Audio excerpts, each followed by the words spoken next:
That's where the congregation would sit and listen to an inspirational message, possibly one of hope, and that's what they're holding on to right now. This church, though, just a shell, and it's basically turned into a giant wind chime of just hanging metal and debris. Debris is everywhere. They've started the process of clearing this thing out and getting it ready to rebuild, but, I mean, this is what it looks like. Just piles of bricks still, hanging debris, metal scattered everywhere, and I know it's especially tough for this man right here to be here to see the damage. This is Pastor Kevin Taylor. You just heard from him. Good morning to you. I know we were talking earlier. You don't like to come here too often because you actually built this church. This is your baby. Good morning, Ron and Alexa. You know what? They just started selling a couple of minutes ago. 6 a.m. is when they can sell, so I'm going to get our ticket right now. $3, Armando, with a power play. Oh, thank you, sir. Here it is, the winning ticket right there. It looks like the Powerball tonight is going to be 5. $1.5 billion on the line. So what could you buy for $1.5 million? Well, after taxes, with that $650 million, you could buy 408 million apple, cinnamon, Danish pastries. What about some coffee? You want a small coffee? Well, a small coffee here at Fuel City, that will get you 503 million cups. Hot coffee right there. Walk this way with me. There's so much you could buy here, but let's get serious for a second. I'm sure you've done the research, you've looked at the facts. If you do win that Powerball tonight, obviously you need to lawyer up. You need to hire some financial advisors as well. You shouldn't tell anybody that you won. Keep it completely secret. Also, you should probably do that 30-year annuity. That always ends up being more money, less taxes taken out as well. But the real jackpot, guys, here at Fuel City, the real jackpot is right back here. The Fuel City Tacos. This is where you get your winning ticket. Let's see if I can open up this window here. Nope, they got me locked out. But I've got 8 tacos waiting for me. We're bringing them back to WFAA. Tell them you'll put them on the TV. Knock. There we go. There, yay. 8 tacos. And bring us some of those tacos. Yes, we got tacos.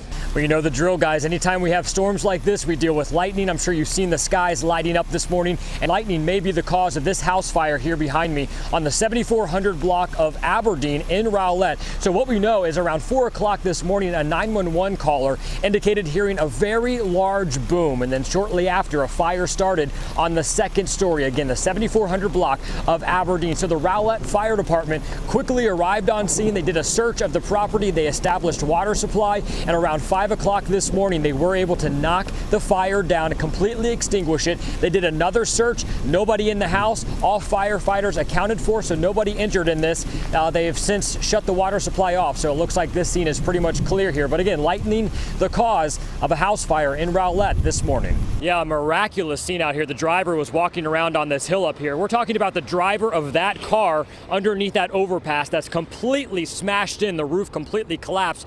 He only spoke Spanish, but my photographer Mel Saavedra translated for me, and he said basically what happened is this semi-truck here lost control, hit that concrete barrier in the fast lane, suddenly swung across all lanes of traffic, and by the time he was swinging across, it was way too late for him to stop. He tried to slam on his brakes, ended up slamming and going underneath the trailer of the truck. That's why it's completely smashed in. He said he had to duck down into the driver's side of his seat to avoid getting hit. I mean, you can see how smashed in that is.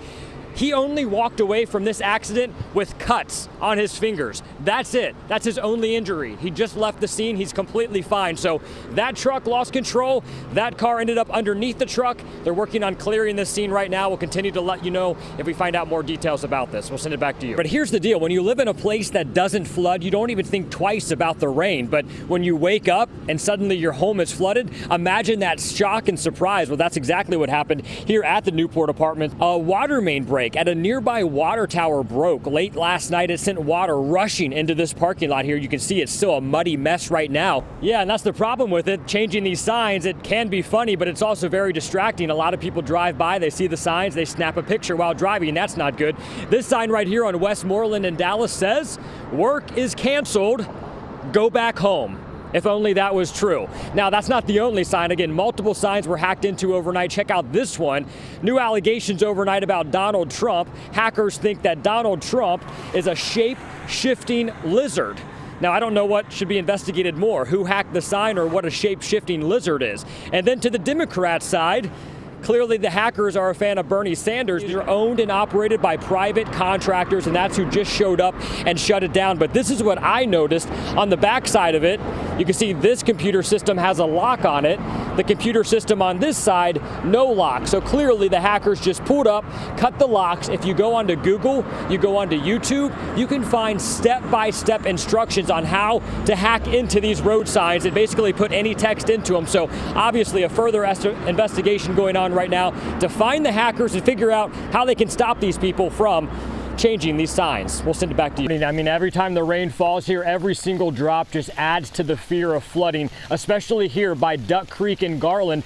Glenbrook Drive is right behind me on the other side of this creek here, and that's where we've seen so many stories from the flooding in May, especially that white stately house that was completely ruined by the floods in May. That's behind us over on Glenbrook. But this here is Duck Creek. This is a drainage system that's running off from Odin Park. So we are in Garland at Odin Park right now. And this is just a drainage system coming from the parking lot of the park and draining directly down into Duck Creek. And it's just a constant flow of water continuously adding to the level of Duck Creek.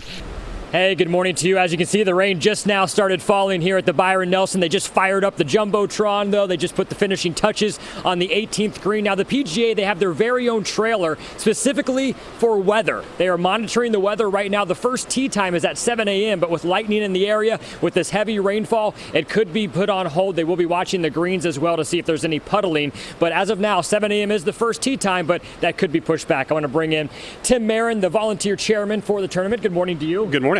This rain not looking good, but this course is looking perfect right now. The course is in fantastic conditions. Well, another storm, another town picking up the pieces. We've shown you the damage in Wiley to the schools, to the houses, to the cars, but the damage to this building is very significant.